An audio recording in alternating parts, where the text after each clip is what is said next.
Welcome to the Talking the Line podcast, presented to you by Talking the Line Sports Media, giving you our best insights and analysis so you can rake in some cold hard cash on your next sports bet. Now sit on back, open up your mind, and let's cash some tickets. We can't thank you enough for joining us. We hope you enjoy.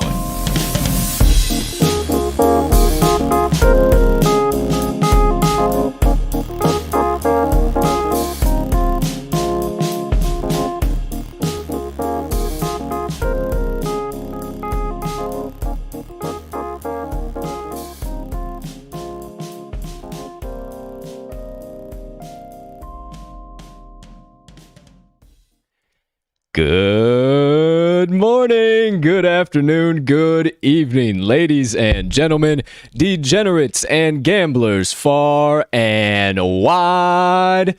Welcome in to episode number 66 of the Talking the Line podcast. Hey, thank you so much for taking a few moments out of your day to come and kick it with the crew on this beautiful Thursday of bets. And it's a little bit of a light slate today, but we got plenty of action coming at you. Before we dive into that action and talk some lines for you guys today, please take a few moments to smash that subscribe button on whatever platform you are currently ingesting the TTL pod on, whether you're watching it on YouTube. If you are, make sure you hit that notification bell as well so you never missed a drop of a live show. And if you're listening to the audio recorded version on your favorite podcasting directory, make sure you hit the subscribe button there as well, because we release it on all major platforms as soon as we are done with the live show. Next item on the docket here, if you could also be so kind and you got a couple extra seconds, go ahead and hit that like button, leave us a comment, leave us a rating, all that good stuff. We cannot tell you how much we appreciate it when you guys do, and it only helps us make Talking the Line Sports Media bigger and better for each and every one of you. And last, but certainly not least, head on over to this episode's description where you're going to find the Talking the Line link tree. Within that link tree, you can locate all of the TTL crew's social media platforms and additional content so you can consume us however and whenever you please. Ladies and gentlemen and beautiful gambling people joining us on today's show, I am your humble host, Colton, Colt45 Sroka. And as always, thank you so much once again for deciding to hang out with the TTL Sports Media crew. Very excited to get today's show on the road and put yesterday behind me. Had a hot start to the week and a bit of a bump in the road yesterday, but we'll get into all of that here shortly. For now, let me bring in the co-host of the Talking the Line podcast, a young man who saved the crew yesterday, much unlike me, had quite the day against the sportsbooks yesterday and kicked him right in the mouth. Think he's going to have a similar day here on today's card, and I am ready to bring him in to give you guys some value and some cold, hard locks. Without further ado, the man, the myth, the degenerate gambling legend himself, Mr. Riley RMags Magnuson. Partner, how you doing over there today, pal? My man, I'm doing pretty damn solid, as you mentioned. Not a bad day for me. One little bad beat, but other than that, some pretty decent wins and a damn solid night of sports that we'll obviously touch on later in the show. But tough to be upset coming off of beautiful slate of gambling and a beautiful slate of playoff basketball and hockey. Oh, yeah, we definitely have some stuff to discuss and rant and react on, if you will, a little bit later on in today's show. But for now, before we tell you about today's show and do a little bit of early banter here, let's get into yesterday's best bets of the day and the action that we had on our cards. Us being a full transparency show, You know the deal. You know the drill. It is now on your screen. On the left side, RMags picks of the day. He went 3-1-1. Had 3 nice wins with the Stros, the Brewers, barely covering finally in the 5th. Nice pitcher RBI to get that 1-0 cover. And then Boston, Tampa Bay over 8.5. Very easy cover. Dodgers first 5. Little push there. Nothing crazy. And then the Brewers let the Diamondbacks back in the game at the very end and ended up only winning 3-2. So his lone loss of the day. Yep. As for me, on the right side, if you were super high on me because of my 9-0 start to the week, first and foremost, I do apologize. But second of all, welcome to gambling, baby. It's the game we play. That's the game. That's how it happens. You still see a smile on my face this morning. I ain't worried about it because, number one, my partner saved us. And number two, I unit bet. Stick to your units, and you'll be just fine, my friend. Live to fight another day. But a quick little recap. Red Sox first 5 plus a half absolutely got destroyed. They could not do anything against Rich Hill, which was really surprising with them against lefties. And you got the A's first 5 money line, losing it with 2 outs in the bottom of the 5th. Absolutely brutal. Nats first 5 money line, pinch hit Andrew McCutchen, grand slam to go up 9-5 in the bottom of the 5th inning with 1 out. The Giants first 5 money line, a push. The Angels hit a home run in the bottom of the 5th with 2 outs, I do believe, to push that one. And, the Royals, they came out very hot. The Yankees ended up tying it, but that was my lone win of the day. So hashtag, can you say bad beat? Bad beats, and we need to get some first 6 inning markets opened up here because you and I would be fucking millionaires if those were open. Yeah. Nonetheless, we live to fight another day. We live to fight another day. It was because of me. And I do apologize that the parlay pop-off did not hit. Me and my partner agreed. I said, hey, man, your pick. What do you feel confident on? And he said the A's. I said, okay, let's rock and roll. I said, I'm with it, too. This has got to be my favorite play. And as the day kind of wore on, so got a little scary. So it goes with one of those days like you had. The one that you were least confident in, I assume, and also the one that I was least confident of your 5 was the one that lone hits. That wins. So that's the way she goes sometimes. It's the way she goes. Once again, welcome to gambling, baby. But the Wednesday Warrior, we stay hot on that special play. Sure. Atlanta Hawks +8 cashes with ease with them getting the outright victory. We got some stuff to talk about coming out of that game later in the Rants Reactions, so make sure you stick around for that.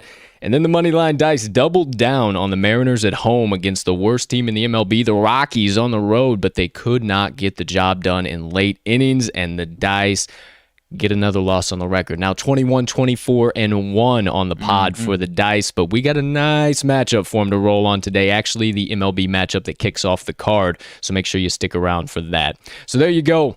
Yesterday's best bets of the day. Not a bad day for the crew overall.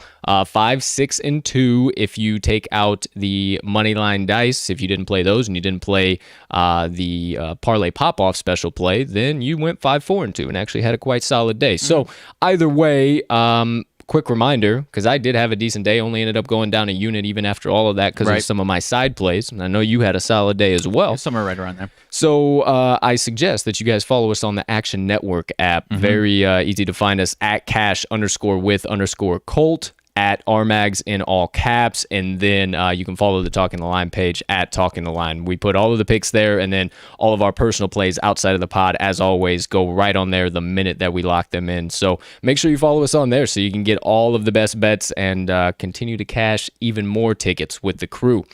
But for today's show, if you haven't read the description, if you didn't listen up first things overall, bit of a light slate today. Only 10 MLB games on tap, 1 NBA and 1 NHL game. However, we still got 9 best bets of the day coming at you. No problem for the crew. Kicking things off with RMags best bets. He's got 3. That means the remaining 6 are on my shoulders for my best bets of the day. Then we're going to move right on into the special play of the day. Another Thursday brings another Triple Play Thursday Parlay.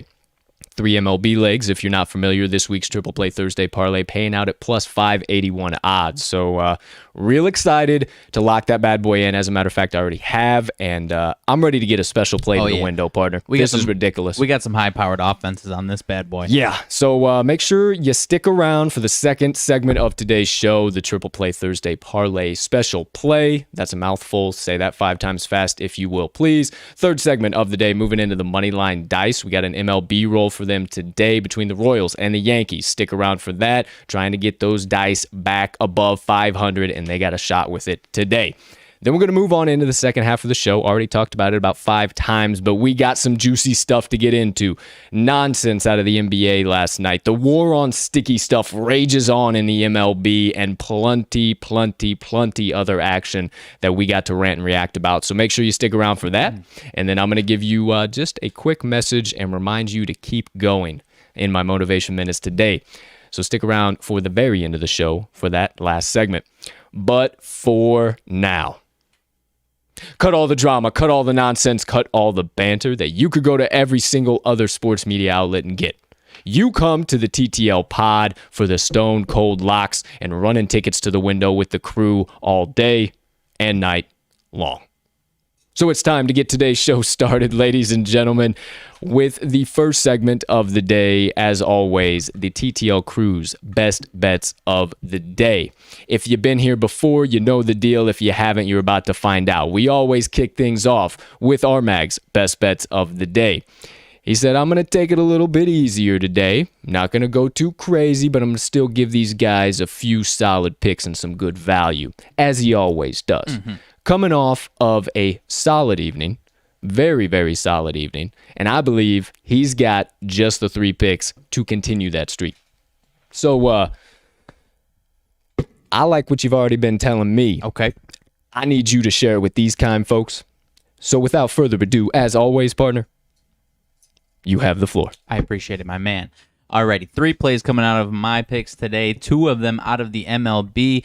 1 of them coming out of the lone NBA game. First one out of the MLB is going to be out of the Nationals versus Marlins game, and I am going to be taking a little bit different pick that I've been giving out on the pod here today. Nats team total over 4.5, paying out right around -110.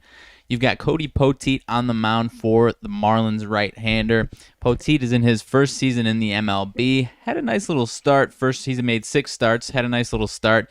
Now it seems like teams are starting to figure him out a little bit. His first 3 starts went at least 5 innings pitched. When he went 7 innings pitched in one of those games, had some nice starts there. But now in his last 3 starts, he's gone 4 1/3 inning, 2 2/3 innings, and 3 2/3 innings.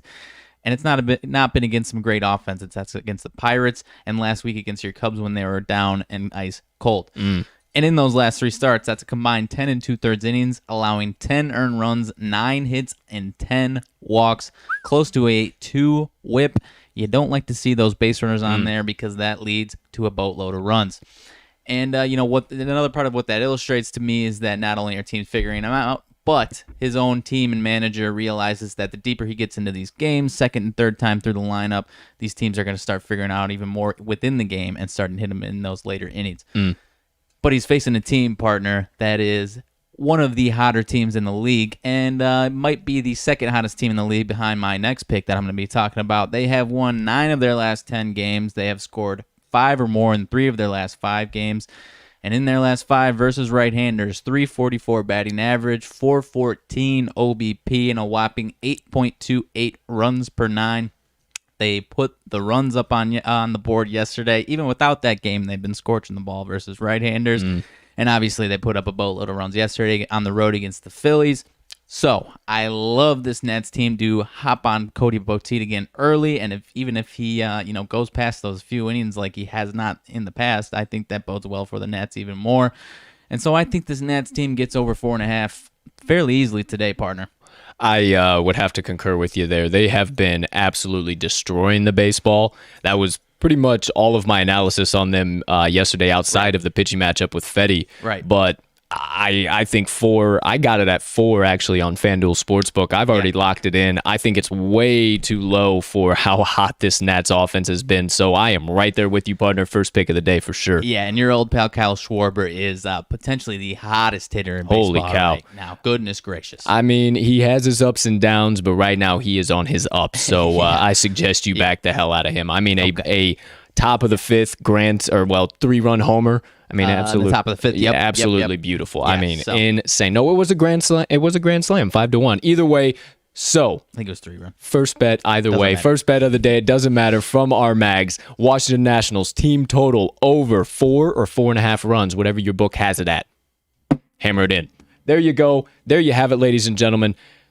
You got 2 more to dish out, my friend. So why don't you go on and get on after it? All right, so I mentioned that the Nats might be the second hottest team in baseball, and I am going back to the well today as my friend, not my friend, I don't know him, but on the Daily Wager, Mr. Doug Kazarian said it yesterday. Don't overthink it. Astros -1.5 on the run line versus the Tigers, and I'll lay some knowledge on you so you don't even have to overthink it, and it comes even easier for you. You got Luis Garcia on the mound, righty versus Jose Urena, another righty for the Tigers.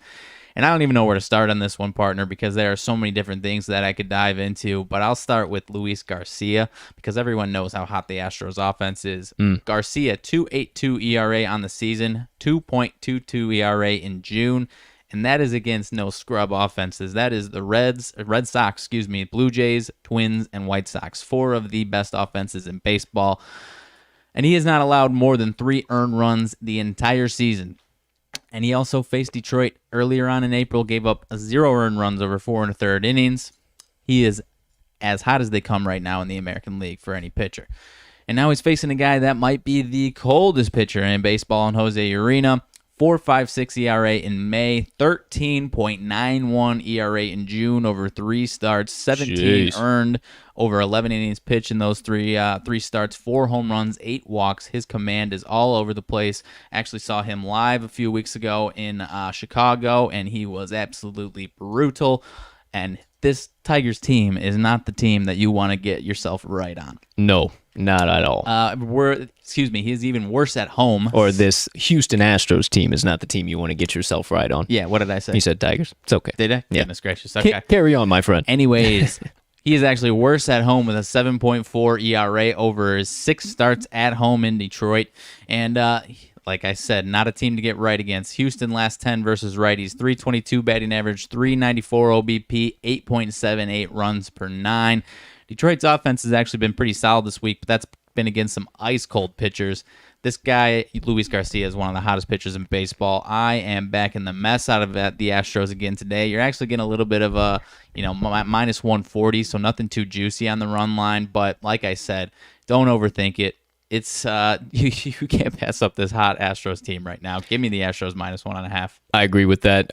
This actually might be part of our special play today, so make sure you stick around for that. But yeah, the Astros are on fire right now. There's nobody going to stop them, and I'll be damned if Jose Urena stops this. Yeah, if you can look me in the eyes and say you're taking the Tigers with Jose Urena against this red-hot Astros team and Luis Garcia, for broke, and you win the bet, good for you. Hey, good for you for sure. But I will happily be siding with you, partner, on the Astros -1.5 for your second best bet today.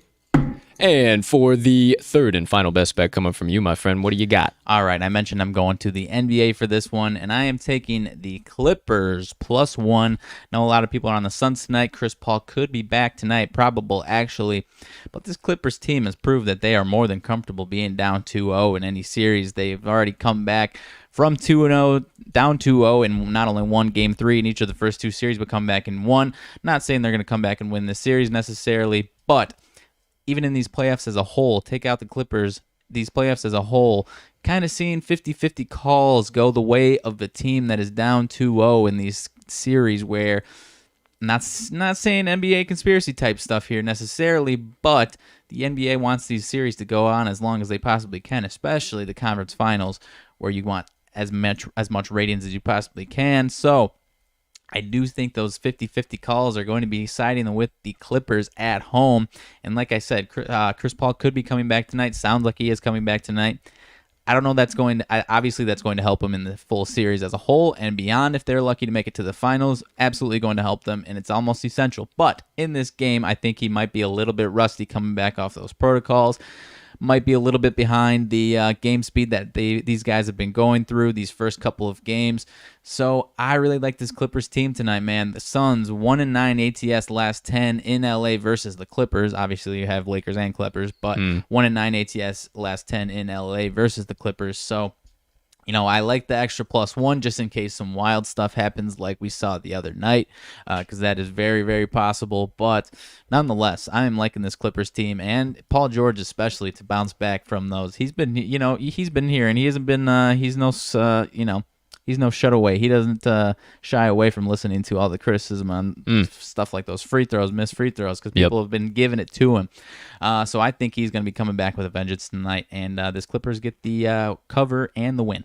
I 100% agree with you. You know me, when everybody's zigging, I zag. Everybody is all over the Suns at -1.5. It's a super low spread. CP3 back. You know the storyline. You know everything. My partner laid it out, but I don't think that this is going to be a Suns win here tonight. I think that CP3 court rust is going to be a real thing. COVID is no joke, whether you're asymptomatic or not. You can't work out, and it does have an effect on the old athletic abilities and the lungs. But a couple other key things that I saw per spreadknowledge.com. The Clippers are 21-9 ATS after an under total in their previous game as an underdog since the 20th of January in 2019 with a total profit of plus 32 units. The Clippers are also 21-11 ATS after a loss as a dog since the 20th of January in 2019 as well, with a profit of 23 overall units. And last but not least, the Clippers are 20-30 ATS as an underdog since February 5th of 2019, but an overall profit of plus 19 units. So I will gladly be hammering in the LA Clippers with you here tonight. Definitely taking them on the spread in case any of that goofy stuff happens around again, but might do a little half unit on the money line as well. Sure. So there you go. There you have it. Hammer it home, hammer it in. There are RMags. 3 best bets of the day. Anything else you need to lay out, lay down, hammer home, hammer in, all the above? I don't think so. I think I'm all set. All right, my friend. Well, there you go. There you have it. If you are rocking with RMags and you got your sports books out right now, you heard his best bets, hammer them home at whatever the current best line you're seeing them at, and let's get those bad boys to the window. We'll see you at the pay window. Maybe about 11 o'clock tonight. About 11 o'clock, wrapping all of them up. We'll get a nice little 3-0 sweep from my partner. Speak it into existence. But moving right along, no delay, hesitation, or exasperation here. We are getting into the second half of the first segment of the day. You know the deal. You know the drill. My best bets of the day. Told you I got 6 best bets coming at you today. So not gonna delay. Not going to bore you with a bunch of meaningless nonsense. Gonna get straight to the point. So get out those sports books once again. Get ready to hammer these bad boys in because we are going at laser speed today, ladies and gentlemen. So let me take a look. Everything's good because when I talk, I got to be the talent of the show. While you're talking, I can produce and make sure everything's working right. So I got to do a little bit of both here. So make sure everything looks beautiful. Let's get into it. First bet of the day. Going back to the matchup between the Oakland Athletics and the Texas Rangers because I am so burned by last night. Not all entirely, but I believe that the Athletics are going to get this one. So I'm taking the Athletics' first 5 money line once again because they have been great in the bounce back spot and have put up a boatload of runs in the early innings when they are in this exact spot all season long. Now, this pitching matchup also looms pretty heavy for me. You got Chris Bassett on the mound for the A's, and taking the bump for the Rangers is Colby Allard. Allard started off his season strong. The rookie wasn't too bad. Thought you could be somebody who you could back quite often, actually. And then his games kind of turned into bullpen games. He wasn't going very deep, and now they've started to allow him to go a little bit deeper. They were impressed with him, but his earned runs have started to go up, so it hasn't really paid dividends for the Rangers at all. In his last 4 starts, Allard gone 20 innings overall, 14 hits allowed, 6 earned runs, 4 walks, and 3 home runs.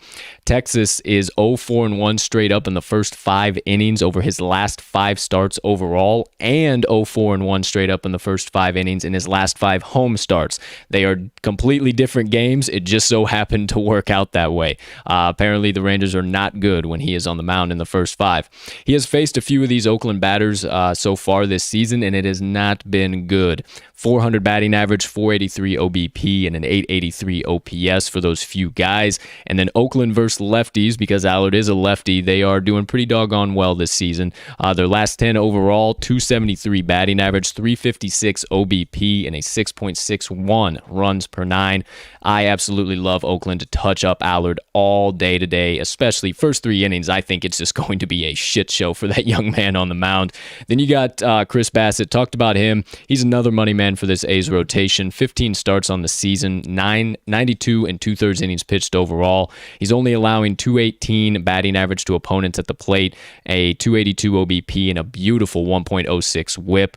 He has only 4 out of his last 10 starts. He hasn't made it through the 7th inning. He has gone really deep into games, and I like him to at least go 6 here today.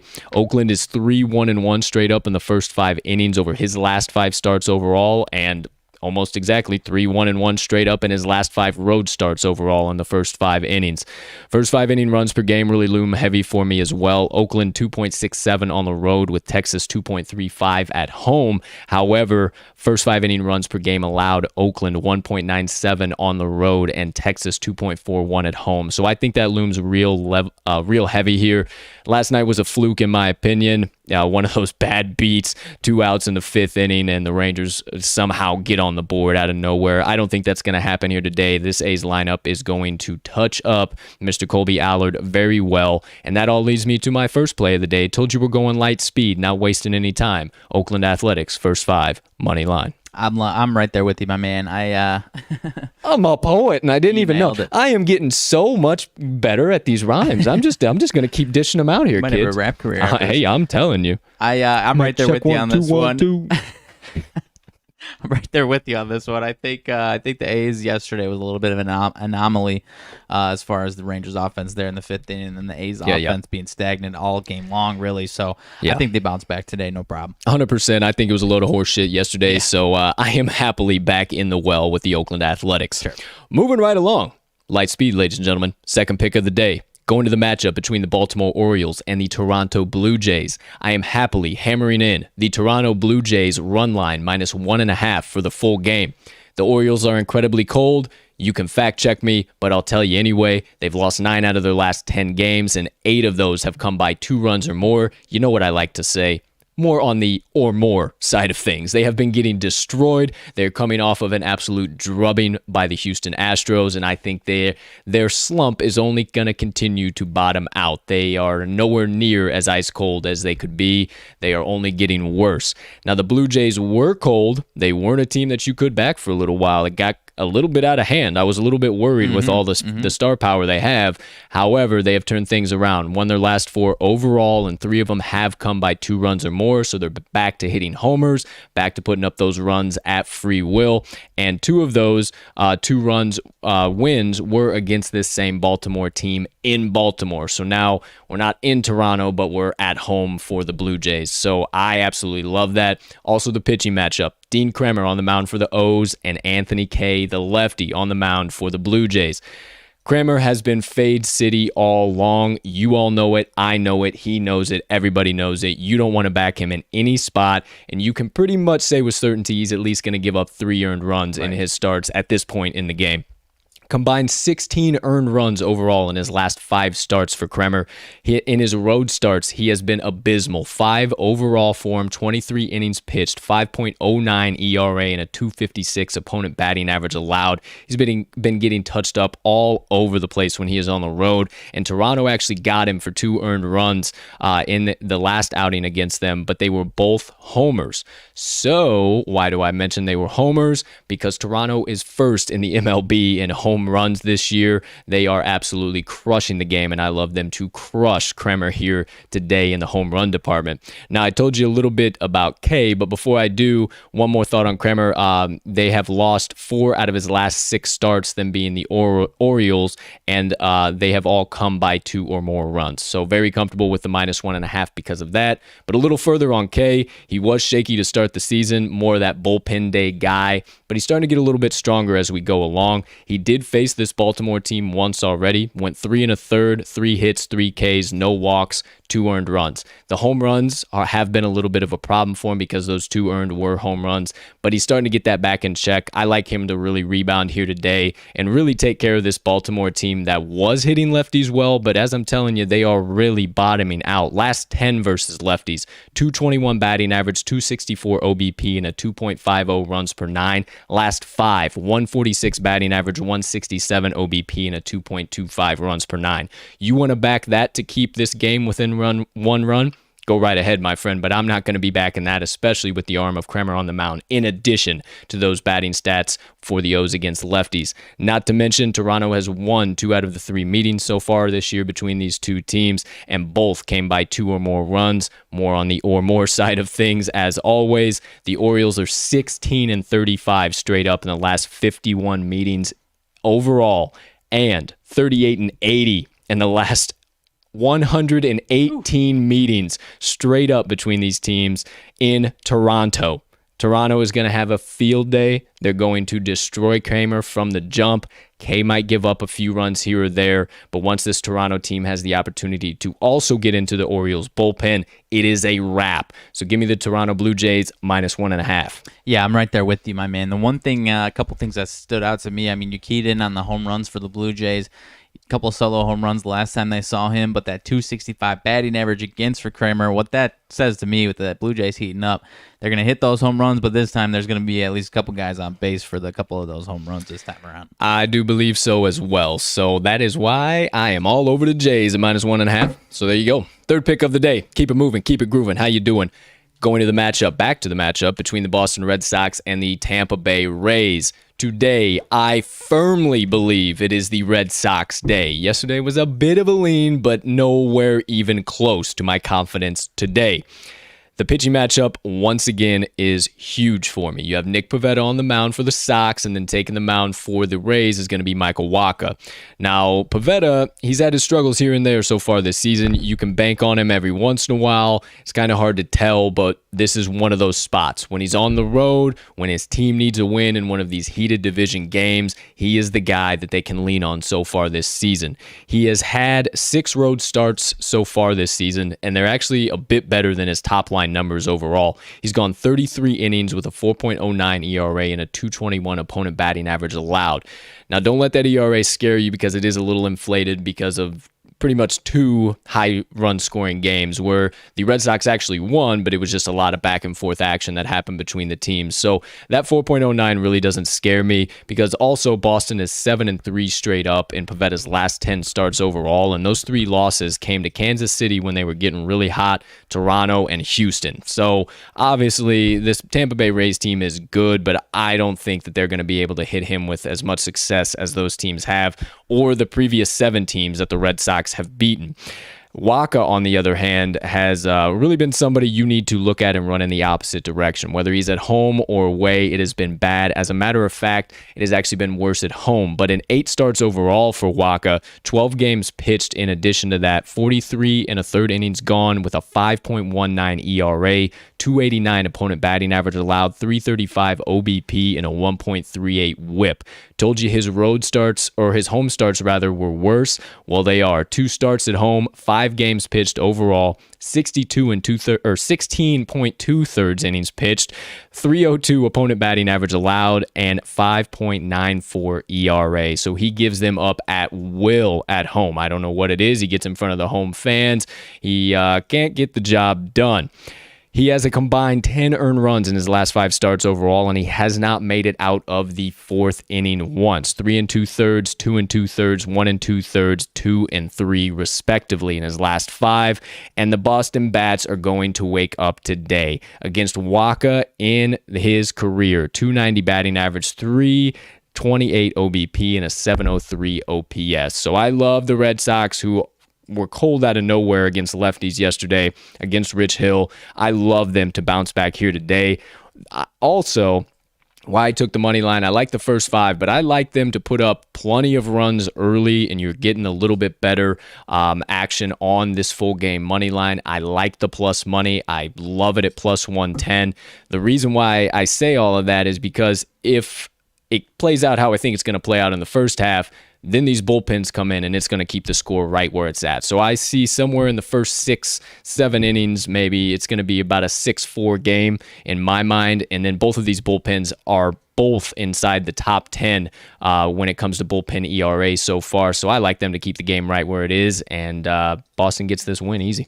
Yeah, I'm right there with you, my man. You mentioned that bullpen. Of the Rays at least, I'm thinking they're going to start maybe not struggling, but not see quite the same success that they have throughout the entire year. They're starting to see a couple injuries, obviously Tyler Glasnow, and I think they're going to start being a little bit overworked here. And so for that matter, with Michael Wacha usually going only 3-4 innings, either the Red Sox touch him up and he continues to stay there, he's out in the 3-4 and we're all set and good, or he might have to go into that 4th, 5th, 6th inning to kind of eat up some of those innings, and that's going to spell trouble for him. Yeah, exactly. So I'm right there with you. Absolutely, my friend. So there you go. Third pick coming from me today, the Boston Red Sox money line. Keep it moving, keep it grooving. Number 4 coming from me today. We are going. Actually, I'm going to skip over this one. I'm going to make this one my last one. We're sticking with the MLB. Number 4 today, we are taking the Minnesota Twins -1.5 versus the Cleveland Indians. Again, pitching matchup looms extremely large for me. You have Giancarlos Maella and Jose Berrios on the mound here today. Maella is on the mound for the Indians and Berrios on the Twins, if you did not know. Maella, he's been good at home, but his top-line numbers are absolutely terrible. Why is that? Because he's absolutely terrible on the road. 3 starts on the road for Maella, 4 games pitched, 1-2 record, 308 opponent batting average, and not a miscorrection, 9.31 ERA allowed on the road so far. Combined 10 earned runs allowed in his last 3 starts, and all of them have been on the road. He has been giving him up at will, and I love the Twins to jump all over him early, and they've actually woken up here after a little bit of a slump. They put up a combined 35 runs in their last 6 games overall. So I think they got pretty good shot here against Maella. But if you don't believe me, I like Berrios to limit the hell out of this Cleveland Indians team. He's had some struggles he had to overcome in May, but he's starting to find himself once again. My partner actually mentioned that back on some analysis last week when he took the Twins. Minnesota's 5-0 straight up in his last 5 starts overall, and 3 of them have come by 2 or more runs. He's gone at least 6 innings through the last 5 starts, and I like him to at least go 6 innings here again today. The Indians are kind of back and forth, and when they don't have one of their all-stars on the mound, it just seems that they don't put up the run support for some reason this year, and the Maella is definitely not one of their all-stars.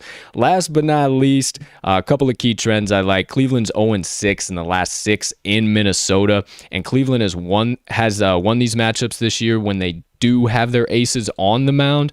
When their aces are not on the mound, it is a totally different story. They have lost those games by a combined run total of 20-2. So I absolutely love the Twins to touch up Maella here today, and Berrios to return to pretty dominant form at home.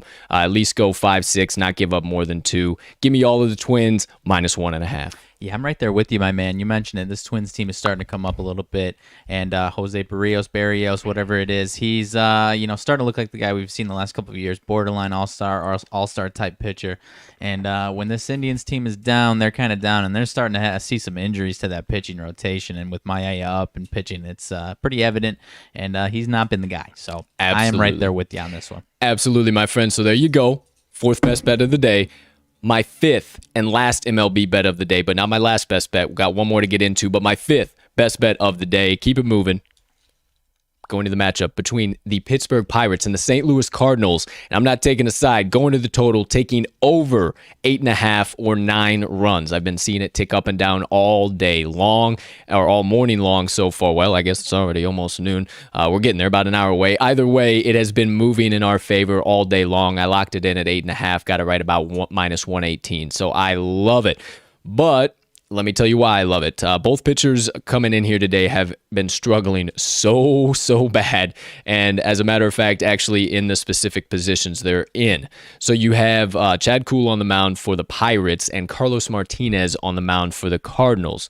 Kuhl Not a whole lot of information on him. He's not a big name guy by any means, and he has been struggling all season long, but especially on the road.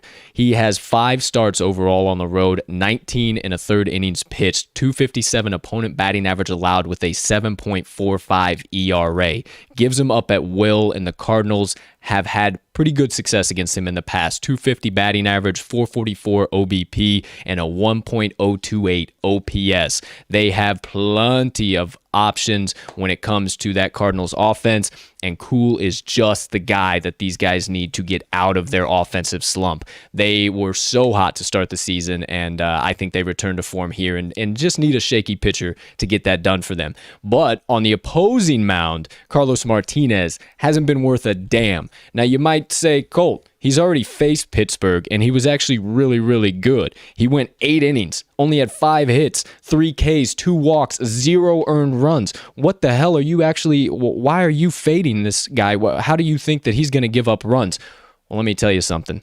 That was the last good game of Carlos Martinez's season so far. He has gone 7 starts after that game. And in those 7 games, he has given up a combined 35 earned runs when he gets the start. So I love Pittsburgh to see all of that and say, this is the rebound game we needed. This guy is not shutting us down again. And they have actually been pretty hot at the plate, and I think Martinez allows them to do that. They have put up a combined 27 runs overall in their last 5 games. If you don't like all of that, I got some key trends for you to lock it down. The over is 8-0-1 in Pittsburgh's last 9 games overall when Cool gets the start as a dog. It is also 4-0 in Pittsburgh's last 4 Thursday games. You know me, homer for the day of the week. The over is also 6-0-2 in the last 8 starts for Cool in game 1 of a series. The over 6-0-1 in St. Louis's last 7 games when Martinez starts as a home favorite. The over 5-0-1 St. Louis's last 6 games when Martinez gets the start at home versus a team with a losing record. And last but not least, the over is 3-2 in the 5 meetings between these 2 teams this year. And historically in the last 10, the over is 6-4. Give me all of the Pittsburgh Pirates and St. Louis Cardinals over 8.5. I love both of these teams to put up a boatload of runs because of these pitchers. Lock it in, hammer it home. There you go. I think I'm right there with you, my man. You mentioned that Pirates team is, at least their offense is starting to trend back upwards. Pitching staff can't say quite the same. So I think I'll be right there with you on this one. Well, I certainly do appreciate it. Let's get this thing wrapped up. My 6th and final best bet of the day. Thank you, sir. Moving to the NHL ice. Stanley Cup matchup of the night. Vegas Golden Knights and the Montreal Canadiens. Almost forgot my Habs. What am I doing? Goodness. Excuse me. Here we go. I am not taking a side. You would expect me to take my Habs. I might sprinkle a little bit of dough down on them on this side. He's going to sprinkle some. Yeah, there's no maybe about it. But my best bet of this game and what I'm most confident in is the total. I'm going to take the under 5.5 goals in the Vegas Golden Knights and the Montreal Canadiens. Few key reasons. Both these defenses have stepped up when it matters. You can look at the game prior. Montreal won 4-1 in Vegas. It seemed that the wheels were completely falling off for the Golden Knights, but I don't think that's so much of the case. I think that they show up here in Game 6 and really ratchet up that defensive intensity. But also the same can be said for my Habs. I love their defensive pressure. I love what they've been putting down this entire postseason. They have been dogs. They have been dominant. And even some of the younger guys like Cole Caulfield starting to get in there, get a little chippy with some of the boys. So I like that, but I also like the goalie matchup even more. Now, Marc-Andre Fleury has been in there. It may be Leonard. Who knows what's going to happen with how Marc-Andre was back on Tuesday.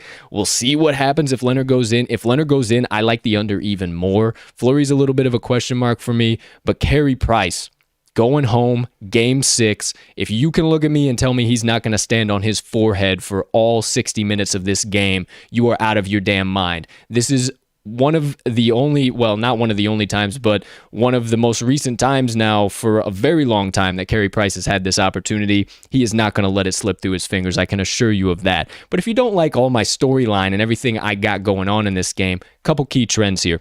The under is 2-0-3 in the Golden Knights' last 5 overall. Those 3 pushes have came when the total has dropped right down to 5. It has not gotten over 1 time in this series. The under is also 3-0-1 in the Golden Knights' last 4 overall, as following a home loss after 3 or more goals. So they turn right around, bounce back, and keep those goals off the board. The under is also 2-0-3 in the Knights' last 5 games overall as a favorite against these Habs. Last but not least, couple for the Habs here. The under is 2-0-2 in the Canadiens' last 4 games following a win. It is 3-0-3 in their last 6 games as an underdog, and the under is 3-0-3 in the Canadiens' last 6 overall. So I love this to stay way, way, way, way under the total. I think this is going to be kind of similar to what we saw last night. Not the point total, definitely defensive-wise. I see this game potentially going to overtime, maybe 1-1, a little 2-1 ender, or even maybe a little 3-2, and we get a nice little easy, sweaty under 5.5. But I will gladly be taking the under 5.5 in this game. I'm right there with you. That was exactly what I was going to say right at the end there. I think it's going to be a little overtime sweater for anyone who just got a side in this game. But for you and us who are taking the under, I think it's going to be, like you said, 1-1, 2-2 going to the overtime period. There you go. There you have it. Holy cow. I cooked right through. 1, 2, 3, 4, 5, 6. Just wanted to bring them to you, give them to you, not waste any time with any additional analysis. So there you have it. Let's keep this party moving, huh? Let's do it. All right. Into the second segment of today, the special play of the day. If you weren't here to kick off the show, you're hearing it now. It's the Triple Play Thursday Parlay, ladies and gentlemen. And if you don't know what it is, once again, you didn't hear it at the beginning of the show. 3-leg MLB Parlay. Now, with the light MLB slate, and with us making a commitment to having a 3-leg MLB Parlay every single damn Thursday, from time to time, we might have to use some of our personal plays. So we don't need to bore you with any more analysis. We actually get to give you the play straight up. We do. Live and in the flesh, no question. Pretty rare. So, the 3 legs for the Triple Play Thursday Parlay today. We will recap them very, very shortly, but just so you know, we are taking, from my partner, the Houston Astros, -1.5. We are taking the Toronto Blue Jays, -1.5. And we are taking the Boston Red Sox money line. You parlay those 3 bad boys up, you're going to get right around plus 581 odds. You got about a nice little 20 spot. Once again, burning a hole in your pocket. You go home $100 richer after we cash that special play tonight. Now, you heard my partner talk about the Astros. You heard me talk about the Blue Jays and the Red Sox. I know you were super high on the Blue Jays and the Red Sox as well. Was there anything additional you had saw in the cracks or crevices that I did not hit on? No, not really. I mean, the Red Sox, tough game yesterday. Like you said, I'm basically just going to echo for a quick second what you said, because I think that Red Sox team bounces back and puts up a boatload of runs, man. We've seen it, and I've been following this Red Sox team all season long. They're one of my favorite teams to back, their offense in particular. Whenever they have a game or two and they're scoring like they did yesterday, they typically bounce right back and put up at least a 5-6 spot. Yeah, and it's been that spot, too, where we seem to look to the total and, it went under. Okay, whatever. Well, it went over yesterday. But or something like that, and you start to look at that Boston line, and it's like, oh, yeah, they're going to be the ones that are putting up the runs today. Yep. It just seems how it's always happened with the Boston team. So I'm actually glad you said that, because that has been pretty damn spot on all season long. So there you go. Triple Play Thursday, Parlay, 3 legs. Houston Astros -1.5. Actually, hold on. Hold the phone. We got a whole recap coming. Yeah, what the hell am I doing? There's a whole... Hey, go get this hammer at home. There you go. There you have it. All right. Let me bring it back. Here we go. Time to get into the recap of today's best bets of the day. We're not going to waste your guys' time any longer. You want them on the screen, so here they are. If you would so kindly turn your attention to the left side of your screen, you have RMags picks of the day recapped for you quick. The Washington Nationals team total over 4 or 4.5, whatever your book has them at. The Houston Astros -1.5. And as we are broadcasting live from the lovely Staples Center behind us, the Los Angeles Clippers +1 or 1.5 or -1 if that son of a gun ticks around, because we love them that much. Please turn your attention once again, to the right side of your screen, my picks coming to day 6 for you on tap. I'm taking the Oakland Athletics once again on their first 5 money line. The Toronto Blue Jays -1.5. Boston Red Sox full game money line. The Minnesota Twins -1.5. Pittsburgh Pirates versus St. Louis Cardinals over 8.5 or 9 runs, whatever your book has it at currently. And Vegas versus Montreal under 5.5 or 5 if it ticks down. I love that as well. There you go. 6 best bets of the day. And right underneath that, you got, actually to underneath and to the left. My apologies. Switched it up on you today. But if you're not listening, if you're not watching, you're just listening, then you would have no idea either way. But for those of you watching, you see it on your screen, the Triple Play Thursday Parlay, odds of plus 581 for the Astros -1.5, the Blue Jays -1.5, and the Red Sox money line. Let's get that doggone bad freaking special play to the window, man. Yeah. Let's get back on it. I mean, hey, we got one yesterday. Yeah, we got one yesterday, the Wednesday Warrior. Wheels turning. We had to get the wheels turning. We're 1-3 on the week after a 4-2 week last week. So if there's something hadn't been lining up here, but I think it's lining up here today. All we need is one to get us positive for the week. All we need is one. So We're you know get the next deal. 2, but you know we need the deal. Is one, and it's today.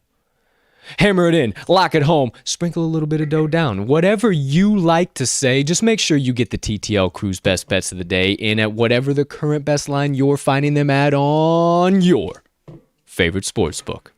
There you have it. We got one final segment to get through here today on the first half of the show, the betting portion of the show.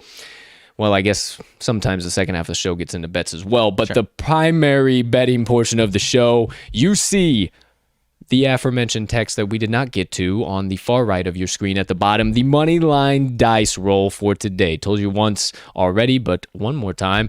Kansas City Royals versus New York Yankees are the roll for today. So let's get into today's Moneyline Dice roll of the day. As always, my friend, that is really bizarre, man. This thing is like turning silver, and it was like gold. Don't matter the color of the hammer. All that matters is the swing of the damn hammer. I guess that's true. The power. That is true, but hey, it is weird. It's going straight silver. I don't know what the hell's going on. Yeah, sorry for the sidebar. A little bizarre there. I just happened to look down and notice that.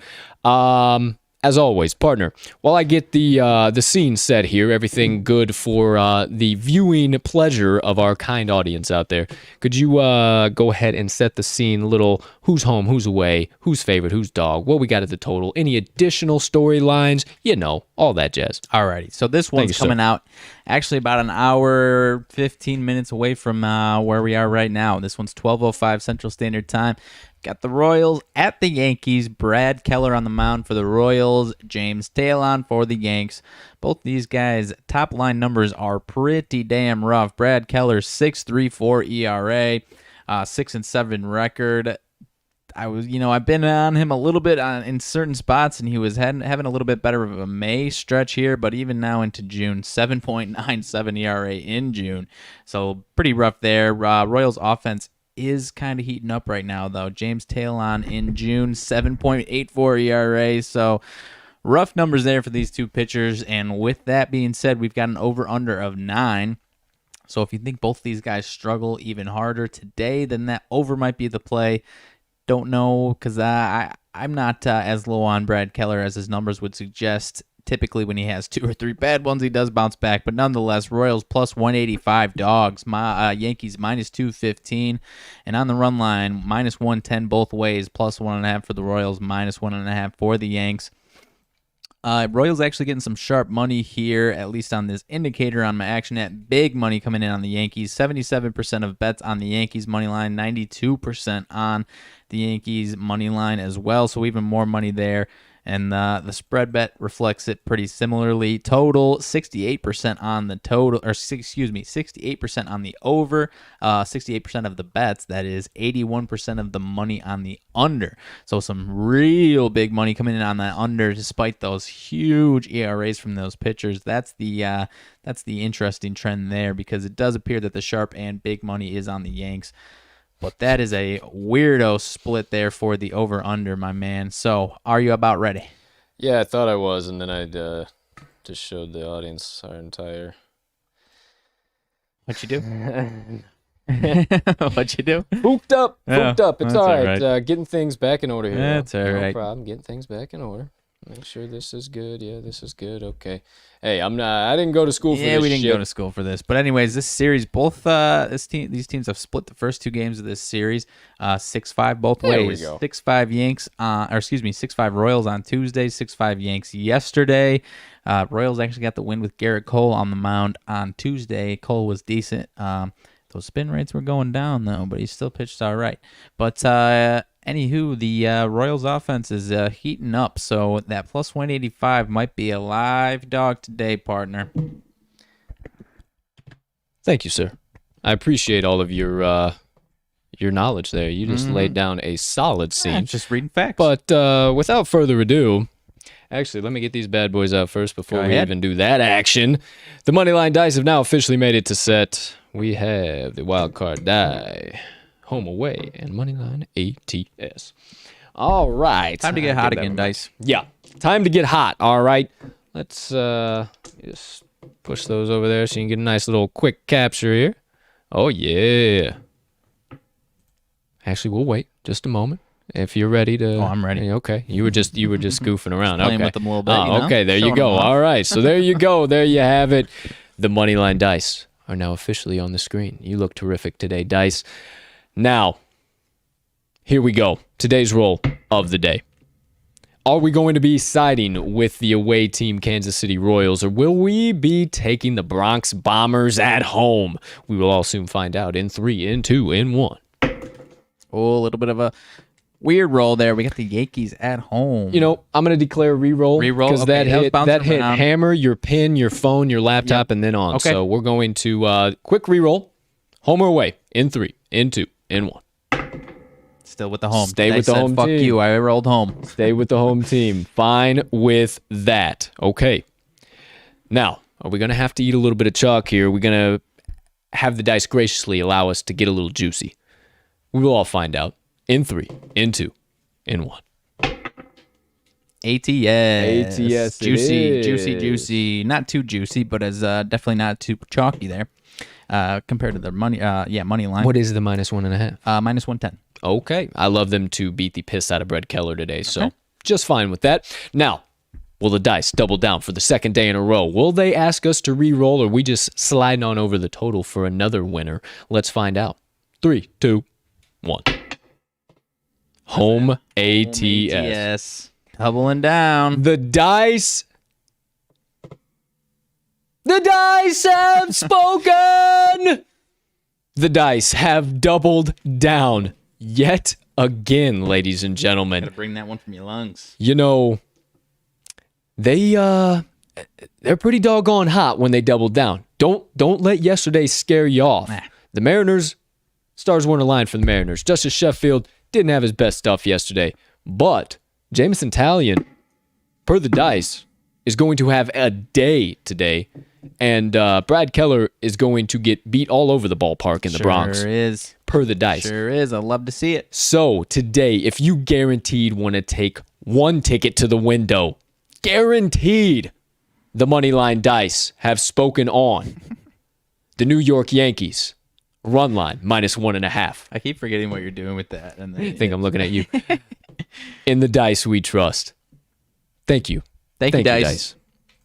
See you Wonderful later. appearance. Wonderful appearance. Wonderful Cole appearance. said, Double We gotta down. re-roll it. Hit some stuff. The dice said, "Fuck you." I rolled And home. I said, hey, you better relax. I'm telling you, you don't make the rules. I get to do what I want because I am the star of this segment. The star of this segment also wanted us to tell you that if you want your own set of them, one of their brothers or sisters, aunts, uncles, cousins in the family of Moneyline Dice, or if you would like some of their long-distant relatives, any of the additional merchandise that are available at their home of MoneylineDice.com, they say, hey, come visit us, check us out there, and we actually make it easy for you too. We got their back. We say, hey, we'll throw the that nice little website in this episode's description for you. So down there at the bottom, you got MoneylineDice.com, and we actually toss a code in there for you as well, because the Moneyline Dice said, hey, we're not going to let these people go away without a little extra money in their pocket. You know, we're not just going to nickel and dime people out here. We love gamblers, and we want to give them something for it. So once you pick out whatever you want on MoneylineDice.com, you get over to that at checkout. In your cart, you'll see a nice little code box. Enter code TTL10, TTL10. It's actually in the description as well, so you can't forget. You're going to get 10% off your first order on MoneylineDice.com. You can start rolling with the crew, stop racking your brain, and let the all-knowing dice give you locks on locks on locks. Love it. Get your own Moneyline Dice today. Get them. There you have it. There you go, ladies and gentlemen. Today's Moneyline Dice segment of the day. Now, gotta do a couple little things here. This is producer Colt going on right now.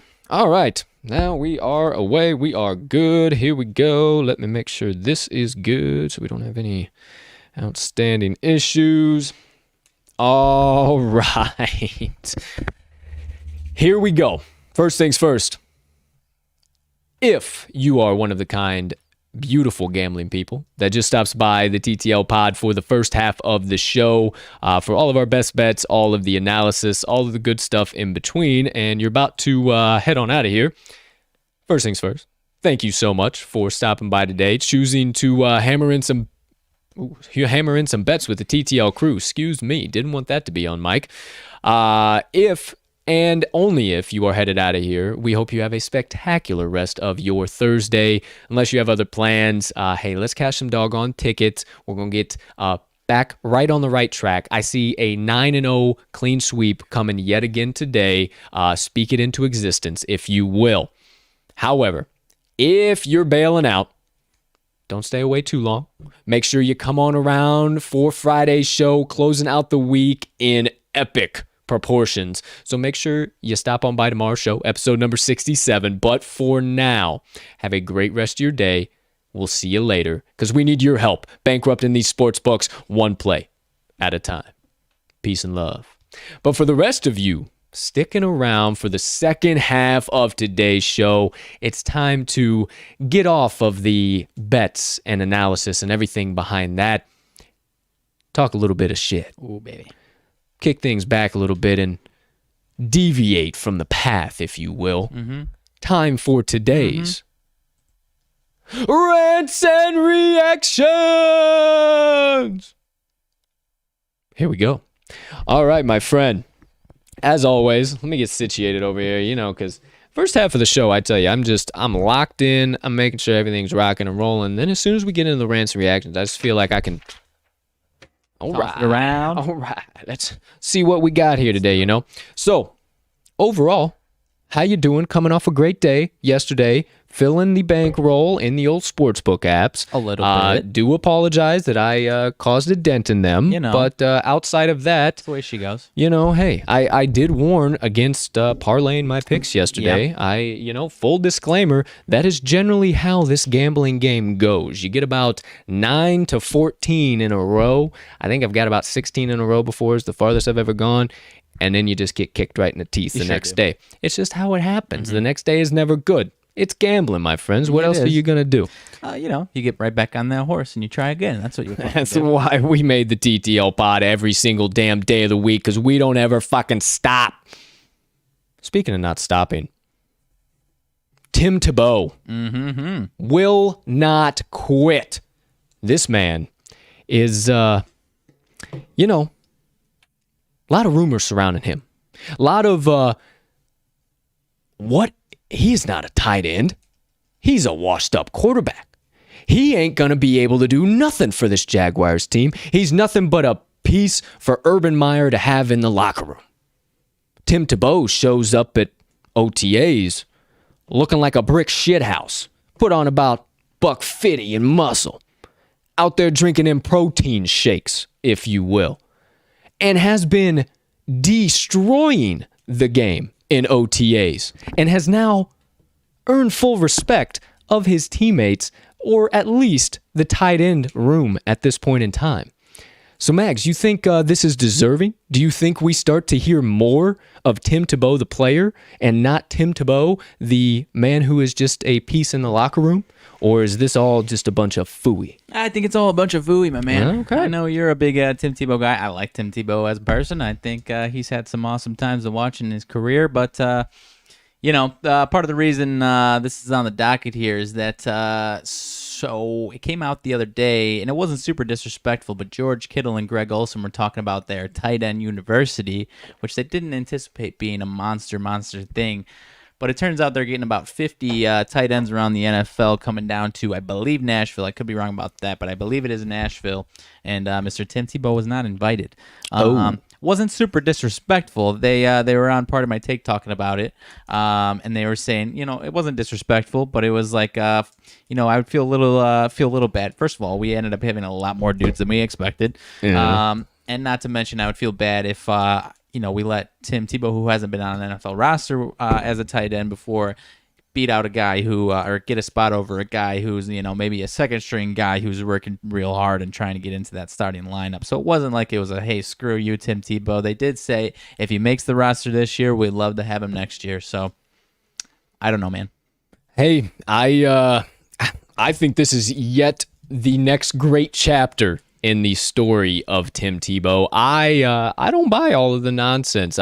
He's starting to get the respect, but just because old Greg comes out, who was it with Travis Kelce? George Kittle and Greg Olson. Yeah. So, hey, so he didn't get invited. So what? So he didn't get invited to your little campy camp. Thought we were playing NFL. I thought this was big boy leagues. So what? So what? That's total horseshit. That TE, it sounds awesome. Let me walk that shit back. That was just me going on a rant. That tight end, that tight end university is definitely something that I would gladly participate in, and as I have researched it, it is beyond cool. Hey, iron sharpens iron. Could not have said that better myself. But we'll see what happens. The jury's still out, my friend. I think he more than makes the team. I don't think that's going to be a problem, and I think he's going to have just a fine season. I disagree. Let me ask you this. Disagree all you want. How much heat or rumors have we been hearing about big old Trevor Lawrence, the number one draft pick? Not as much heat as a typical number one draft pick quarterback gets. Have we heard too much about it? We haven't really heard shit. That's because there's a guy named Tim Tebow in that locker room soaking up all of that. All that heat. And now there's less pressure on Mr. Trevor Lawrence. No. So you're telling me Urban only has Tim Tebow in there so then nobody will talk about anything about Trevor Lawrence? Not 100% only. He is a good locker room guy, good morale, boosted for the team. I'm not going to disagree on that. All they did was talk about him for 12 months pre-draft. What do they need to do? Talk about him for another 14 months post-draft? Yeah. I don't think so. Typically how the media goes. Not when it's one of these guys. Not when it's one of these guys. I don't know, man. That seems a little far-fetched to me, if you will. So at all. Nah, I'm not buying it. I'm not fucking buying it. Tim Tebow's coming in. He's going to have at least 5 touchdowns this year. Mark my words. Mark my words. Who else you want scoring on that team? Who else you want? Who else you want to score? What receiver is going to score that ball? I mean, I've seen Tim Tebow. What receiver is going to score that ball? That's not the question I asked. What receiver is going to score that ball? I'm not answering that question. Well, hey, there's no answer, so the only next guy up that I can see is Tim Tebow. So we will see what happens in the NFL. Clearly, we are on opposing sides of the table when it comes to Tim Tebow and the Jacksonville Jaguars. And what all does it really mean? Truly, we have no fucking idea at all, and it's all speculation, and we still have 77 days before we officially find out. So that's it for the NFL, for all the nonsense going on there. Let's keep it moving right along.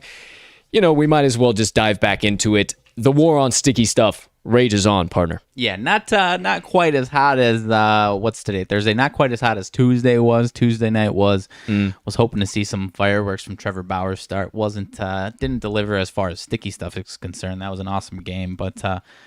good old not good old Mr. Rob Manfred, bad old Mr. Rob Manfred, snaky Mr. Rob Manfred came out claiming that these pitcher checks are going pretty damn well, and that these players have been pretty cooperative. Would you like me to read his full quote? Oh, go right ahead, please. Okay, so my view, this is Rob Manfred talking, my view is the first 2 days have gone really well. We've had no ejections for foreign substances. Players in general have been extremely cooperative. The inspections have taken place quickly and in between innings.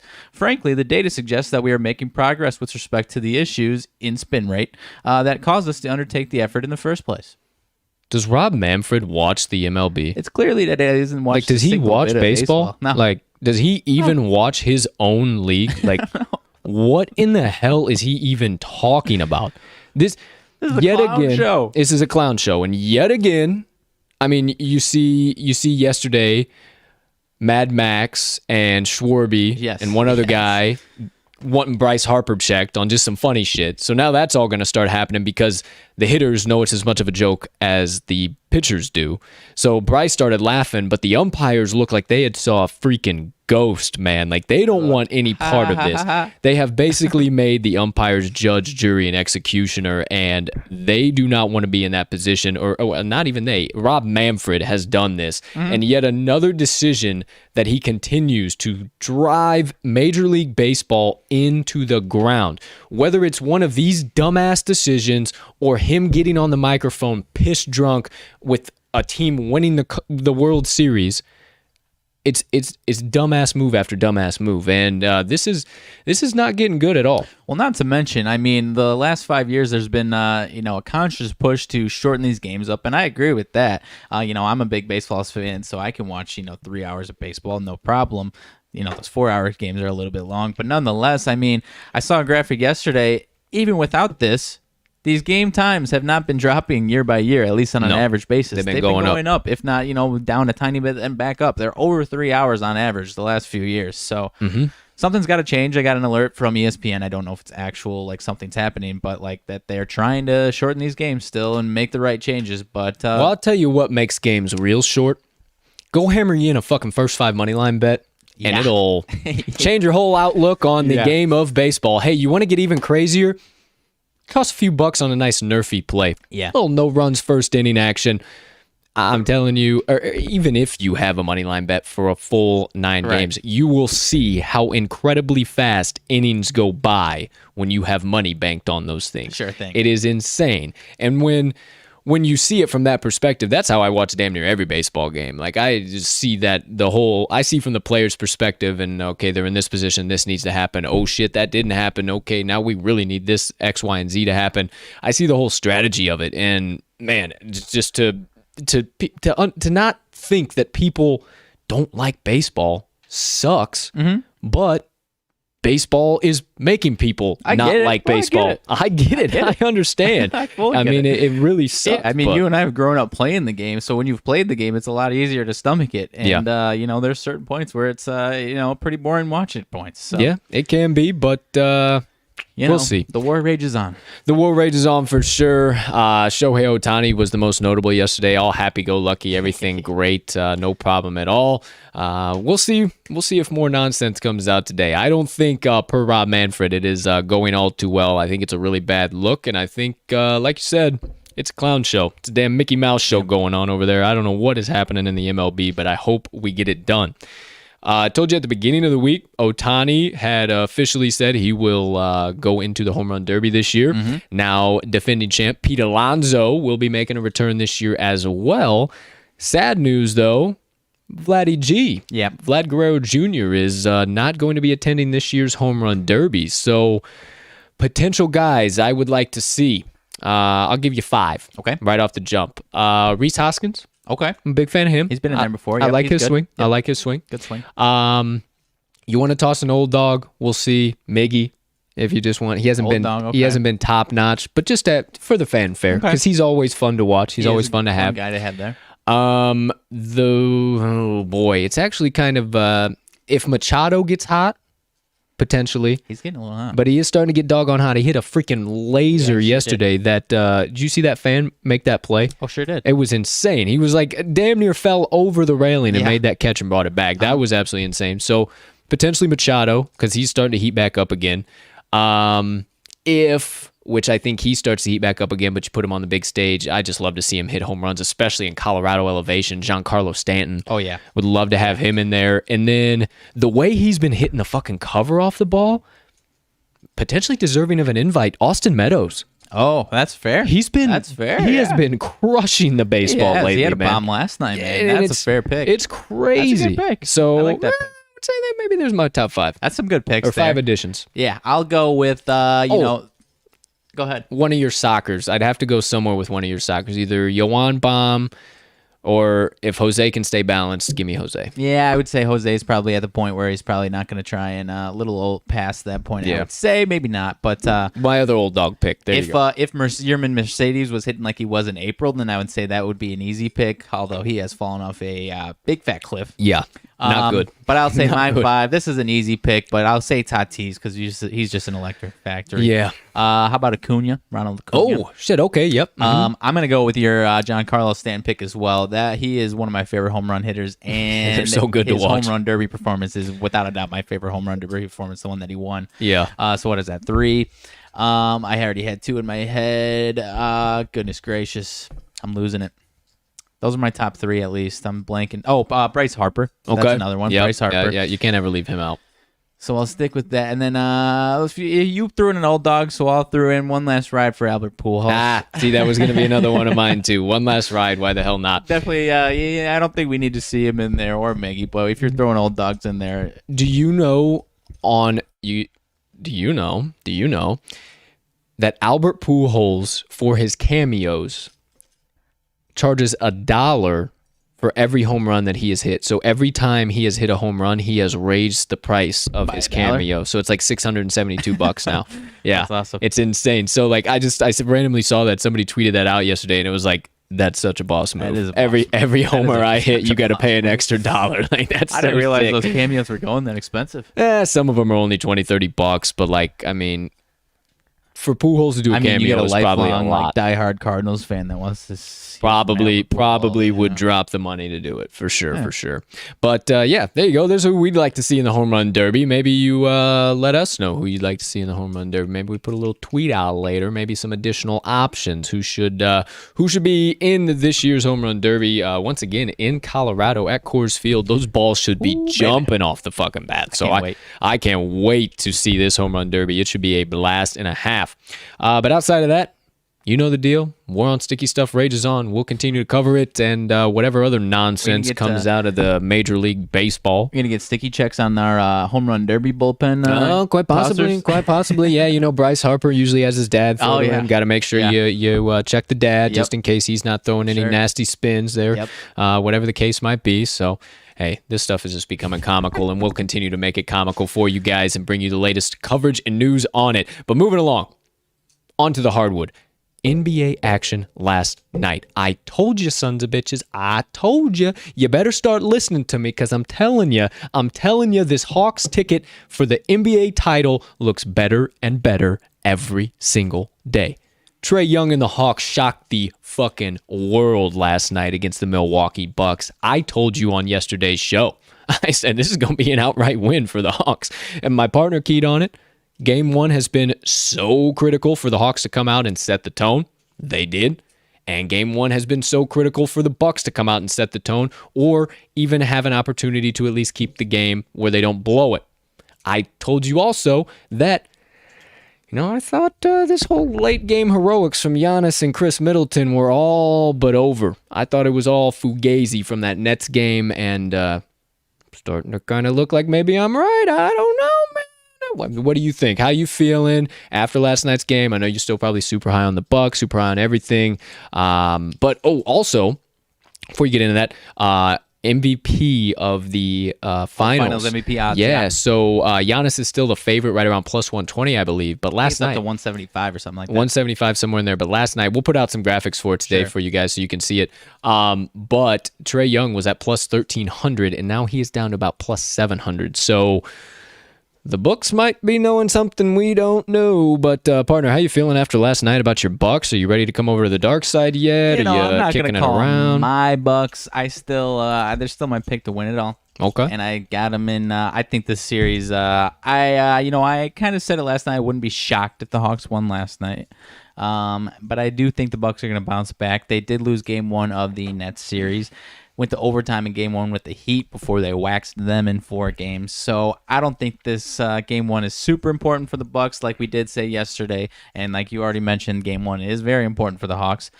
So, something's got to give here. And I think the Bucks are going to bounce back and even it up at 1-1. I think it all comes down to what happens in Game 3 and 4, if I'm being totally honest. I think you could be right, but last time I checked, this ain't the Atlanta Nets or the Atlanta Heat. Fair enough. So, hey. But yeah, Trae Young was fantastic. They got Quavo stunting in that locker room, hyping him up before every game. I think it's going to come down to, a role player or two on either side. If they can, get hot or something like that. Kevin Huerter for the Hawks or Bryn Forbes or something like that for the Bucks. Because we've seen it in the past with some of these title runs going back to 2 years ago with the Raptors getting hot. I mean, one of my guys from my hometown area, Fred VanVleet, got absolutely scorching hot and was Kawhi was fantastic in that stretch, but a big reason why they came through and ended up winning the finals and even got to the finals because of a guy like Fred VanVleet getting hot at the right time. So I think it's going to come down to, if Trae Young and Giannis, I think they're both going to play really well throughout the series. So all in all, I think it's going to come down to one or two guys getting hot at the right time, and Kevin Huerter might be that guy. I think so. And early prediction, early hot take, I think we are going to see some type of injury on this Bucks team that's going to really hurt them. They have had to go deep. They've had to play very aggressive physical basketball. This Hawks team is physical and aggressive. They showed it last night. Collins was not afraid at all to take it straight into the mouth of Brook Lopez. I don't know, man. If they keep getting beat up like this, we might see somebody get hurt, and that might be the deciding factor here. And hey, you heard it here first, might be my hot take. I'm just seeing how tired this Bucks team's getting, and the wear and tear is going to really become a factor for him here, in my opinion. Okay, that's fair enough. So there you go. There's my hot take. But tonight, once again, here my partner, he's all over the Clippers. Got him on the +1.5 or whatever the line is right now. I haven't looked, but potentially got him on the money line as well. I'll probably take him on the money line in addition to your play. Already locked in that play, but very interested to see how Chris Paul comes back. I would have to side with you in the fact that I think this court rust is going to be a real thing for him. Being somebody who had the Rona, it's not fun. Even if he wasn't asymptomatic or whatever the case might be, he still had to be away from the game. He still couldn't work out. I mean, like you said, the level that these guys play on a day in, day out basis now that they're in the playoffs is just something that you can't really walk in off the street and get back to it, even if you are one of the top athletes in the league. He's going to need a little bit of game time to get that engine warmed up again and actually be able to produce for this team, I think. Right, and like the point I was making in my analysis earlier, obviously this helps the Suns in the long term of the series, and if they're fortunate enough to make the finals, this is massive for that. But, in this game specifically, I think the Clippers get this one, and as I was mentioning earlier, just go back to it. I think Paul George comes back tonight and has a hell of a game tonight.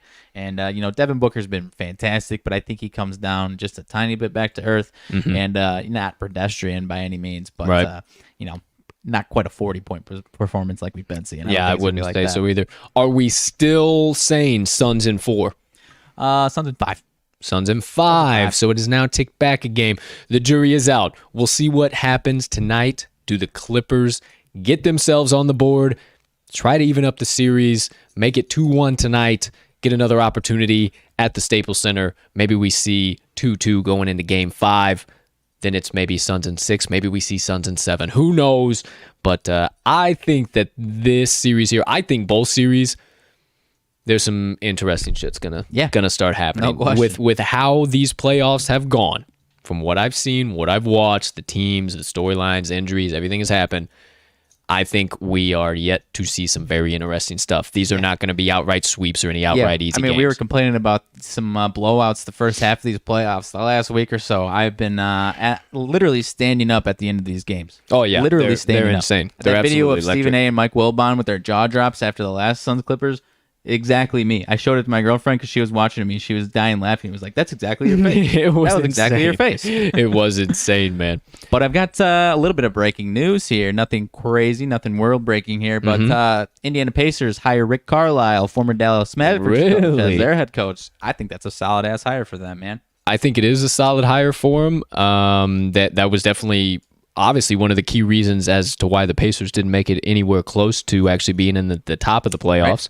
Because their roster, I mean, they're not a championship roster. They're not a deep playoff run roster, but they've got I would say a little bit better than what they showed out this year. Jeremy Lamb's starting to get more and more of himself. Sabonis. Brogdon, he's a solid player. So I think that's a really good fit for them. Yeah, I think that gets them into more of the 5-6 type seed action there for them, unless they can make a move, obviously. Right, and Carlisle's had plenty of success over the past 20 years with Dallas. I don't even know how long ago. It's something like that. Something right around there. Yeah. So hey, that's awfully interesting. How about we put out a little graphic of that bad boy as well. Definitely. We'll go ahead and do that too. So we're getting on new stuff. New content, new this, new that. The graphic guy is he's learning new things, and we're adding to his plate, seeing what he can do with his newfound tool set. So we'll put some stuff out for you there. But that does it for the NBA. Oh, maybe we might have some more coming from the NBA. I don't know if it's the the classic ESPN exaggerating a little bit here, but got an alert that Ben Simmons talks are starting to not heat up, but the fire has been lit, and interested teams are talking. Don't know how true that is. Don't know if that's ESPN stirring the pot a little bit, making you think, making you talk about it, and making you read and watch their stuff or not. But who knows, man? I think it could be the real deal. It seems a little bit earlier to have those talks while the playoffs are still raging on here, but we could be seeing Ben Simmons on the move here within the next couple of months. It ain't shit. I mean, yeah, it's kind of what I was alluding to, but yeah, I'm just kind of reading through it as you were talking there. I was listening to what you were saying. Yeah, I pretty much, yeah. It's just like some of the front office execs have just had a little bit of a meeting, had some talks, and evaluating, and like they've showed up at the combines, and like so maybe that's talks, maybe it is what Doc was saying. Hey, what would you accept for a trade package? Like that's pretty much all it is. Like there's nothing stone set, but hey. Ben Simmons seems to stir the pot over here, dude. Ben Simmons seems to be out of 76ersville. Yeah, I didn't mean to blow that through the floor. It's usually me that's saying. Yeah, I know. That's bullshit. That's bullshit. Hey, we're switching seats here today, but yeah, it ain't going nowhere yet. But I do believe Ben Simmons is out of Philly, so still, I can't come up with a team that he is a good fit on. So, hey. That ain't my ballpark. I have no clue where Ben Simmons is going to be going. So, anything else NBA related? Not really, no. All right, there we go. Last pit stop. Before we do that, UFC got a pretty solid fight card coming up. We got Cyril Gane versus Alexander Volkov this upcoming weekend for the main event. So make sure you tune in to the very start of tomorrow's Rants and Reactions. You know the deal. I'll break down the entire UFC card, some of my favorite fights through the prelims and main card, and dish out my main card parlay. You know the drill, ladies and gentlemen. So make sure you tune in for tomorrow's Rants and Reactions in the UFC segment. Didn't mention that. Nothing PGA-wise. We kind of skipped over this week. We're just going to take a little bit of a break, wait for another big one to roll around, and we'll dish out some picks for you guys. But back to the NHL ice. The Islanders shocked the world last night. Scratch, claw, scrape back into the game in the third period and take the 3-2 dub in overtime. Tied it up 2-2 in the third period, and I mean, it was insane. Yeah, solid ass goal, man. One of those situations where you kind of punch yourself in the face because it was right at the first minute or two of overtime. Went to get a quick snack in the kitchen, and as I'm walking back, the lamp was lit. Yep. And I was That's how it happens, man. Sometimes those overtimes can go back and forth for quite some. Yeah, that's on you. That's on you. But yeah, sometimes that puck drops and all of a sudden it's in the back of the net. So wait, where'd this overtime go? Right. Hold on a minute. Is it already over? But that does tend to happen sometimes. But overall, a electric, no pun intended, game from the Lightning and Islanders. I'm still thinking the Islanders got the capability to get this done. I think Game 7, they go back to Tampa Bay. Everybody's going to be thinking this is game over, easy money, no problem for the Lightning. And with me being a gambling cynic that I am, I don't buy this shit. Fair enough. I don't buy it. I don't know anymore, man. It's too good. Yeah, it's too good. It's too good. It's too obvious. I mean, after what a comeback that would be after a touchdown plus the extra 2-point conversion loss 8-0 on Game 5. Do you imagine? But then tonight, gave you my best bet out of the matchup, but Montreal Canadiens, the Habs versus Vegas Golden Knights. I got to put money on. I know you do. Again, gosh, of course you do. I got to put money on the Golden Knights, or not the Golden Knights, the Habs. What am I saying? I said the Golden Knights. Put it on the Habs. The Habs are getting the job done tonight. I do believe. I know it's been a little weird for them at home. They just got the job done in Vegas. You know, they should not have won that game in the fashion they did. I thought game 6 was going to be their win. So now it might be up in the damn air again. I have no idea, but I think that not potentially, I'm putting some money on the damn Habs money line. I might be there with you this time around, my man. I mean, you kind of hit it with the storyline in your analysis at the top. I would be hard pressed to imagine Carey Price in his own home that he spent so long in one of if not the biggest game of his career to show out in front of his fans and send him to the Cup. Yeah. I might be back in Carey Price tonight with you. Yeah, I think I'm definitely going to have to. So my suggestion, lock that in. But if you're not going to pick a side, at least do the under 5.5. Or if you're not going to do that, at least tune in for this game because it is going to be absolute insanity. Yeah. Game 6 in Montreal, Habs versus Golden Knights. There you go. There you got it. You're saying something additional. What do you got? Got some NHL light-breaking news. No idea who it is. Not going to be able to talk about it too much, but the Seattle Kraken have hired their first coach in team history this morning. They didn't say who it was, though? Dave Hackstall. I have no idea who. Dave Hackstall? Yep. Oh. Sounds familiar. He's not a big hockey guy, but... Yeah, he's actually, from what I know, he's pretty popular. Damn, that does sound familiar as can be. Maybe we'll cover that. But the Seattle Kraken... getting their first coach. Yeah, gonna have to scoop me up a Kraken jersey. That sucker's actually pretty crispy. That S with the tentacles and all that shit. It's pretty damn cool. I like it a lot. So there you go. There you have it. Late breaking NHL news. Nothing else really coming out. We only got the 4 teams playing now, so it's pretty much only going to be the news coming from there. So we will let you guys know, keep you up to date. But make sure you hammer in the best bet of the day there, under 5.5. Outside of that, wrapping up today's rants and reactions. We got plenty of other stuff to get into as the week rolls along, as well as we get into the weekend here. About to wrap up the entire week, and got probably a recap of some stuff to get into from the week past tomorrow. So make sure you tune in to tomorrow's rants and reactions. We got plenty of other jazz to discuss, rant, react about. You know the deal. Quick reminder, Action Network app, follow the crew. Follow me at cash_with_Colt. My partner, Mr. Riley, at RMags, all capital. And then you can follow the Talking the Line, all of our best bets of the day at Talking the Line. So make sure you follow us all there. You get all of the best bets of the day from the pod in case you miss an episode or don't have a chance to click through to see the best bets. Make sure you follow it there. You get all of them. And then also all of our additional best bets that we lock in after we have a chance to get off of live and do a little additional research for y'all. So make sure you follow us there. And if you want to follow us on our socials, check out additional content we have, all of that good stuff. One more time, make sure you hit the link tree in this episode's description. We put everything there for you so it's nice and easy to find. You don't have to go searching all over the interweb for the TTL Sports Media crew. It is all in one central linked location, hence the name Linktree. That is about all in that front. Continuing to be up to something. We got some things coming. We got some other plans happening. We got some discussions that we're actually getting into today. Actually got a few meetings about some potential stuff. So you guys need to stay locked in. That's all I can say. We ain't going nowhere. We ain't changing nothing. We ain't moving. We just adding. We just adding all day, making it better, bigger, better, faster, stronger. You know the deal. And as always, it wouldn't be possible without each and every single one of you. So you guys give us all of that. You give us the support, the love, the following, the comments, the likes, the shares, all that stuff. So I like to repay you just a little bit.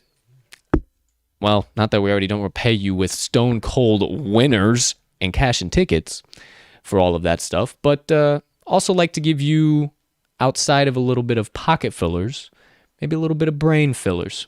So I give these guys a little bit of motivation, inspiration, send them about their Thursdays here. I think that would be all right. All right. So moving on into the final segment of today on the second half of the show, today's Motivation Minutes. This one's short and sweet, kids. This one, not a whole lot of explanation I'm really need to do into this, or I'm going to go into this, but it was on my heart. I don't know who needs to hear it. I don't know if you are a brand new listener to TTL. I don't know if you are one of the TTL faithful, but this was weighing really heavy on me, and all I want to tell you today is keep going. I don't know what challenge you're facing. I don't know what goal you're trying to achieve. I don't know what hurdle you're trying to get over. But I know that the best is yet to come. I know that you are so close. I can feel it. You are right there. And if you give up now, all of that effort to get you to 99% of the way there is wasted. Don't throw it away. Keep going. You know, you might have seen the old GIF or the old image floating around the internet with one guy, it's underground, and one guy has an axe on his shoulder, and he's all slumped down, and he's walking back towards the direction of where the tunnel started. And then there's another guy underneath who's just chiseling away as fast as he can at this tunnel, happy as can be, going in the opposite direction. And on the opposite direction of this tunnel is a bunch of diamonds, but all these precious gems and stones. And the one guy who turned around and was looking depressed was that close. And the guy who was continuing to give his best effort was also that close, but was also still having the opportunity to get to those diamonds and treasures. So if you stop now, that entire tunnel that you've dug to get you to the successful spot that you're at is going to be for nothing. And let me remind you how successful you are. Think about it. Think about where you were at, where you are now, and where you want to be. How far have you come? Don't stop now. You've put too much energy, too much effort, too much time, too much of yourself and your assets into this goal or dream or passion or whatever it might be to just turn around and walk away now. Do you want to live the rest of your life wondering what if? Because I'm going to tell you, it's a real shitty spot to be in. Don't do that. Don't do that to yourself. Keep going. Keep fighting. You are so close. You are so close. I promise you that you are. And the harder that you work, the harder it is going to be to surrender. And then one day you're going to look up and you will have already accomplished everything. And you'll realize that from where you are right now to where you want to be will have already been attained without you even really taking mental note of it. So today, my friends, I challenge you. And again, I don't know who needs to hear it. I hope it hits you. I hope I got it to you. But keep going. Don't stop. Don't give up now. Don't give up. Don't ever give up, as the great Jim Valvano would say, or once said. This is your time. You are 99% of the way there. That 1% is the hardest. I know, because you've given 99% of your effort to get as far as you are, and that last 1% is grinding you down to a fine point. I know it's hard, but keep going. It is right on the other side of that wall. You just have to continue to smash up against it and give everything you have to get through it. You are right there, my friends. So, today's Motivation Minutes. Keep going. That does it. That's good stuff, my man. You nailed that one. Nailed that one out of the park. Appreciate it. I can't really add too much other than, and obviously, like, we have our own examples of it in our own lives and what we're currently doing with TL. So 150%, my guy. There ain't no stopping where we're at. So no. If if I have to echo my partner's sentiment, keep going, my man. Keep going, ladies and gentlemen, everyone, people, whoever it is, keep going. Keep going. So, hey, Mag's even sharing messages on today's Motivation Minutes, baby. Let's go. We're getting some serious vibes going. So if you don't have the energy to keep your happy ass in gear right now, I don't know what else to tell you. I don't know what else to do for you, my friends. Hey, let's go. We are right there. We're right there. Just keep moving. Keep grooving. Keep putting your all into it. We got this. Keep moving and grooving. No question. Keep moving. Keep grooving. How you doing? Keep it moving. Hammer it home. There you have it for today's Motivation Minutes of the day. Well, just a quick I've had such an itchy nose on today's pod, dude. I don't know if you've been noticing, but I've been itching the mess out of my nose. I got to start bringing a little box of Kleenex or something along because I just feel like I've been I want to use my shirt, but I don't want to have boogies all over my shirt, you know? That's not something fair. I'm trying to do here. Probably not. But never know what you're going to get on the TTL pod. Let's wrap up. Yeah, everything looks good. Let's wrap up episode number 66 of the TTL pod. Partner, anything burning on the brain, melting on the heart, festering in the soul that you have been dying to get out to the kind folks that joined us on today's show since we started the episode? You know, nothing new, nothing juicy, no nuggets coming out. But building off yesterday's Barry Bonds record, I got to thinking, what are the most untouchable sports records in our sports world? And, I want to ask you. I'll give my own answer. But if you have some, if I need to refresh your memory, you got Brett Favre's over 300 games in a row started, Will Chamberlain 100 points, Joe DiMaggio's hit streak. Any that you can think of or that you have already, thought about this before that you think are... Because, probably the answer is there's probably at least a dozen that are pretty untouchable. Well, what is number one for you? The one that sticks out most readily in my mind is Wilt's 100-point game. Yeah. And then... I don't know if you have the numbers for it, but Cal Ripken, his most games that was going to be my pick. Oh, okay. It was. I don't remember the number. I think it's over 2,000. Yeah, because that one those two are the ones that always just really stick out with me because they're so outlandish. I think it's Cal Ripken, man. Yeah, because Cal Ripken, they said it on an Orioles broadcast the other night. I'm so glad you actually brought that up. They said it on an Orioles broadcast because the next closest active player is it's ridiculous. Yeah, it's ridiculous. It's ridiculous away. My guy Brett Favre has the longest in the NFL, but there was Phil Rivers, Eli Manning kind of flirted with it if they had a handful more years in them, but not really. So I still think that's pretty sort of untouchable, especially because we see a lot of these young guys that missing a game here too there. But yeah, Cal Ripken, man, I think I don't know, that 100 points. I think the way the NBA is trending, some guys not casually dropping 70, but we had Devin Booker drop 70 not too long ago. I think within the next decade or two, you might see someone getting up into that 100-point range.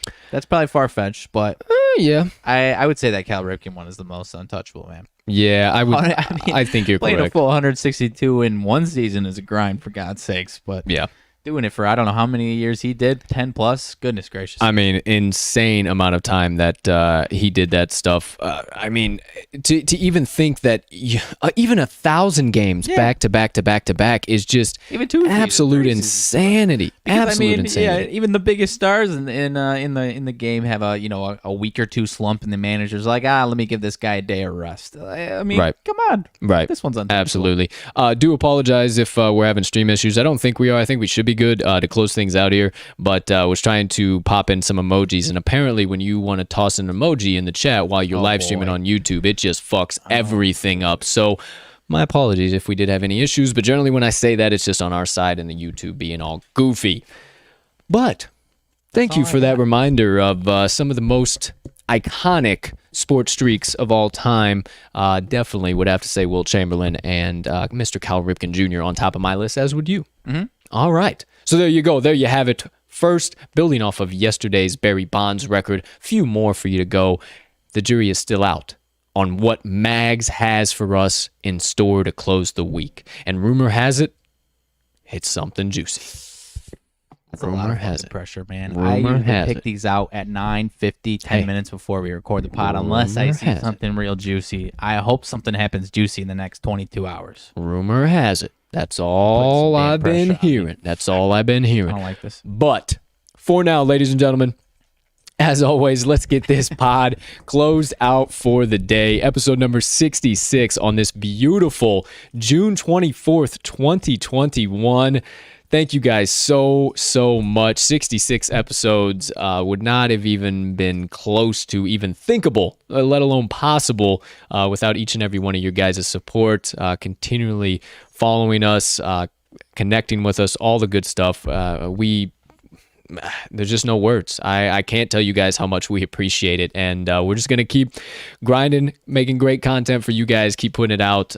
No questions, ifs, ands, or buts about it. So make sure you stay tuned, stay locked in, follow us on all of our socials.